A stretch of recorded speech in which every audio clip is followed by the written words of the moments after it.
नारनौंद की उद्घाटन और हांसी में बताओ पत्थर लुआ लिया। 5 दरवाजे थे, 5 दरवाजों में से केवल एक बड़सी गेट आज बचा है। अधिकारियों से पूछना चाहिए कि 30 करोड़ रुपए जनता के खून पसीने की गाड़ी कमाई लग करके तैयार पड़ी है, क्यों नहीं उसको आज तक शुरू किया गया है? और कहने के बावजूद भी ये अधिकारी, माफी चाहूंगा थोड़ी सी इस बात की संज्ञान में लेने की बात है, सरकार के खजाने का पैसा लगा हुआ है और आज तक वो पब्लिक के काम में नहीं आए।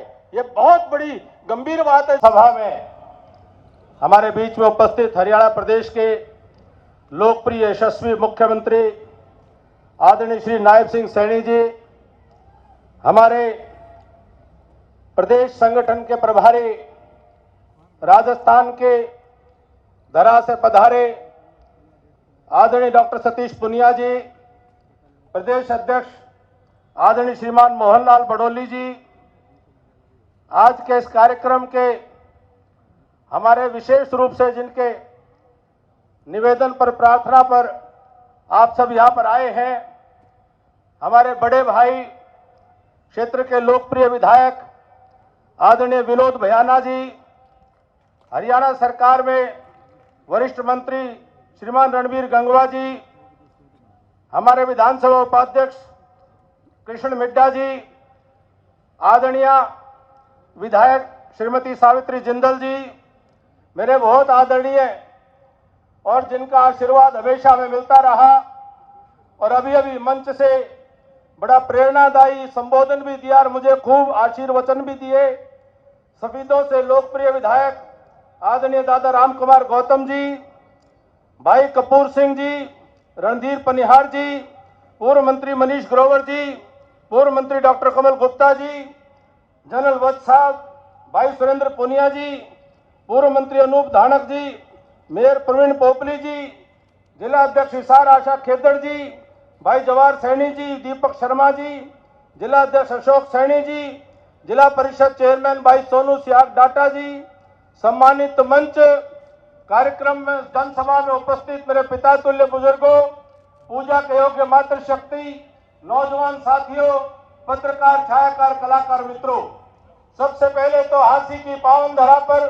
पहुंचने पर आप सबकी तरफ से इस क्षेत्र का एक बच्चा होने के नाते माननीय मुख्यमंत्री जी और सभी अतिथियों का सर झुका करके स्वागत करता और अभिनंदन करता हूं।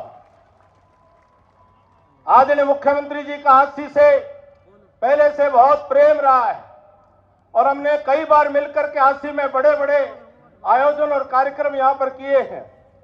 मैं मुख्यमंत्री जी के संज्ञान में लाना चाहता हूं कि यह हांसी क्षेत्र हिंदुस्तान के इतिहास में एक बहुत महत्वपूर्ण स्थान रखता है। 9वीं शताब्दी के अंदर राजा आनंदपाल तोमर और उनके आगे के राजा विहंगपाल तोमर, उन्होंने हांसी को पूरे सतलुज तक के इलाके की राजधानी बना करके अपना शासन यहां से चलाने का काम किया था। अपने गुरु हंसकर के नाम पर हांसी का नामकरण किया गया। पृथ्वीराज चौहान ने चारों तरफ 80 गढ़ों की स्थापना करते हुए हांसी का नामकरण 80 गढ़ के तौर पर करने का काम पृथ्वीराज चौहान जी के कार्यकाल में हुआ था। और हांसी के नाम की एक और महिमा है कि आनंदपाल तोमर जी के आने वाले पीढ़ी में द्रुपद नाम के राजा हुए। उन्होंने इस इलाके के अंदर एक बहुत बड़ा, दुनिया का सबसे श्रेष्ठ तलवार बनाने का कारखाना उन्होंने लगाया था कि अरब के देशों में जब इस हांसी की तलवार जाया करती थी तो उन्होंने तलवार का नाम भी अरबी में हांसी कहा जाता है, क्योंकि वो तलवार की फैक्ट्री वो हांसी के इलाके में थी। कभी हिंदुस्तान के इस इलाके को जब पश्चिम से आक्रमणकारी आते थे तो हांसी को दहलीजे हिंदुस्तान कहा जाता था। 5 दरवाजे थे, 5 दरवाजों में से केवल एक बड़सी गेट आज बचा है। 5 दरवाजों से गुजर करके हिंदुस्तान में आया करते थे। गजनवी के साथ भी यहां पर एक बहुत बड़ा युद्ध हुआ था। गजनी के साथ में अनेकों युद्धों में हांसी के रणबांकुरों ने अपने शौर्य और पराक्रम का परिचय दिया था।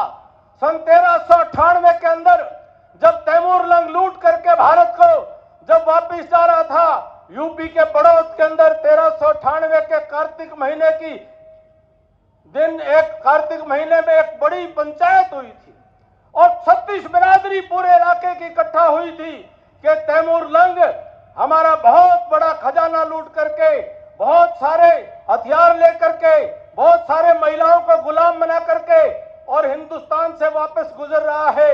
उस पंचायत ने 36 बिरादरी ने एक करके फैसला किया कि तैमूर लंग को वापस नहीं जाने दिया जाएगा। साथियों, जब उस पंचायत के अंदर 36 बिरादरी के एक एक बिरादरी की हिस्सेदारी थी, इतिहास इस बात को लिखता है कि हांसी से सेना का नेतृत्व भी इस इलाके का एक योद्धा दुल्ला भंगी के नाम से उनको जाना जाता है। उन्होंने जाकर के लड़ाई को लड़ा था। कोई जोगा गुजर के नेतृत्व में लड़ाई लड़ी गई थी। अनेकों सभी बिरादरियों का उसके अंदर समावेश था और तैमूर लंग वो हरिद्वार तक पहुंचते पहुंचते यमुना किनारे वो इतनी बड़ी चोट खा गया था कि वापस अपने देश नहीं पहुंच पाया था। वो रावी ब्यास के कहीं उस मुहाने पर अपना दम तोड़ गया था। ये 1857 की क्रांति में इसी हांसी के इलाके के वीरों ने एक ऐसा इतिहास रचा था कि अंग्रेजों ने दमन करने के लिए जब जिंदा लोगों के ऊपर गिरडी चलाई थी, वो सड़क खून से लाल हो गई थी। आज भी उसको लाल सड़क के नाम से जाना जाता है। मैं इतनी कहानी मुख्यमंत्री जी को इतिहास के पाठ पढ़ाने के लिए नहीं कह रहा। मैं इतनी कहानी इसलिए कह रहा हूं कि जो लोग जो झंडा लेकर के और हांसी के नाम को फिर से इतिहास में लिखवाना चाहते हैं, मेरी आपसे प्रार्थना है कि हांसी जिला आप निश्चित तौर पर कृपा करेंगे, लेकिन जिला ऐसा बना दियो अग्नि नहीं जमा छोटा सा रह जाए, तो इतना बड़ा बना दियो जिससे हांसी का स्थान होना चाहिए। ये भाई कपूर भी बैठे हैं, भाई कपूर, ये भाई बरवाड़ा से गंगवा साहब भी बैठे हैं, पुनिया साहब भी बैठे हैं, और भी थोड़ा किसी का सलाह लेनी हो जरूर ले लेना। लेकिन हांसी जिले की पहचान हांसी के इतिहास में जो स्थान है उसके हिसाब से हो, ये मेरी आपसे प्रार्थना है, ये मेरी आपसे करबद्ध प्रार्थना है। मैं साथ में नारनौंद की तरफ से आज आपका धन्यवाद है कि आपने लोहारी के अंदर 33 केवीए सब स्टेशन का उद्घाटन किया। आपकी नजर नारनौंद पर बकायदा बनी हुई है। लोहारी का तो बयाना जी ने इसलिए थोड़ी ख्याल कर लिया क्यों बयाना जी का अपना गांव है, ये सरपंच भी रहे लोहारी के, और नारनौंद की उद्घाटन और हांसी में बताओ पत्थर लगा लिया आप। बयाना जी धन्यवाद आपका बहुत बहुत। नारनौंद के अंदर मेरी आपसे प्रार्थना है, इस मानव सभ्यता की शुरुआत राखी गढ़ी से होती है। राखी गढ़ी पूरी पृथ्वी के ऊपर मानव सभ्यता का सबसे पुराना केंद्र है और वहां पर एक बहुत बड़ा म्यूजियम संग्रहालय वो आपके देख रेख में बन रहा है। पिछले दिनों आपने भारत सरकार के अधिकारी बुला करके, भारत सरकार के मंत्री भी यहां पर उपस्थित हुए, आपने स्वयं उसका मुआयना किया। माननीय मुख्यमंत्री जी, कल वहां से 12 खाप की पंचायत अभी यहां पर खड़े हुए थे, कई 12 खाप वाले हमारी सरदारी वहां पर खड़ी है, 12 खाप की सरदारी कल आई थी, वो आपको न्योता देना चाहते हैं, चबूतरे पर बुलाना चाहते हैं। आपका वो कहते हैं चरण पड़ जाए तो चाय पीने को मिल जाए, वो कहते हैं कि भाई वो हमारा संग्रहालय भी पूरा करवा दो और हमारी जो है चाय भी पी लो, आपकी बड़ी कृपा होगी। लोग आपका इंतजार कर रहे हैं। लुहास यूनिवर्सिटी का केंद्र 30 करोड़ रुपए लग करके तैयार पड़ा है। आपने स्वयं सीधा संज्ञान लेकर के आपने आदेश दिया कि लुहास का सेंटर 5 साल हो गए, 30 करोड़ से ज्यादा कि आप, मेरे निवेदन है, मैं माफी चाहूंगा थोड़ा सख्त बात करने के लिए, आप बुरा नहीं मानेंगे, उन अधिकारियों से पूछना चाहिए कि 30 करोड़ रुपए जनता के खून पसीने की गाड़ी कमाई लग करके तैयार पड़ी है, क्यों नहीं उसको आज तक शुरू किया गया है? और कहने के बावजूद भी ये अधिकारी, माफी चाहूंगा थोड़ी सी इस बात की संज्ञान में लेने की बात है, सरकार के खजाने का पैसा लगा हुआ है और आज तक वो पब्लिक के काम में नहीं आए। ये बहुत बड़ी गंभीर बात है जिसको लेकर के लोगों के अंदर बड़ी चर्चा है। मैं आपसे एक प्रार्थना और करते हुए, हरियाणा प्रदेश के अंदर गुंडागर्दी बदमाशी को आपने कंट्रोल में करने के लिए बहुत तगड़ा अभियान चलाया हुआ है। सारे हरियाणा में आपकी इस बात की चर्चा है। हांसी के अंदर भी हमको बड़ी तकलीफ होती थी जब यहाँ का व्यापारी दहशत में आता था। बयाना जी ने और सब लोगों ने मिलकर के और आपके नेतृत्व में आज जो अपराधी है वो अपराधी हिम्मत नहीं कर पा रहा, अपराध पर आपने अंकुश लगाया है। एक और अपराध है जिसके ऊपर आपका संज्ञान केवल एक लाइन में कह करके एक और अपराध हो रहा है, वो अपराध भ्रष्टाचार का अपराध हो रहा है। कृपया करके वो भी अपराध है, और वो ये गोली से ज्यादा बड़ा अपराध है। वो कम छोटा अपराध नहीं है, हर आदमी को रोज तंग करता है। आपने काफी कुछ उसकी सफाई कर दी है, आप उस मिशन पे लगे हुए हैं।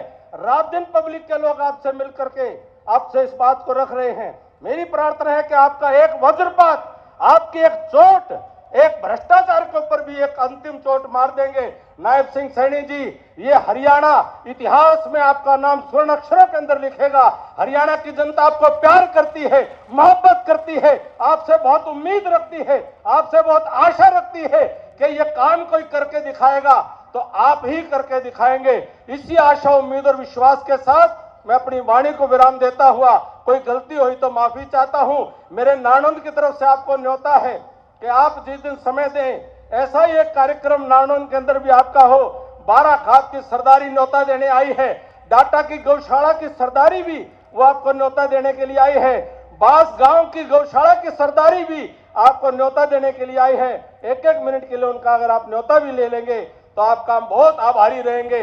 बहुत बहुत धन्यवाद। जय हिंद, जय भारत।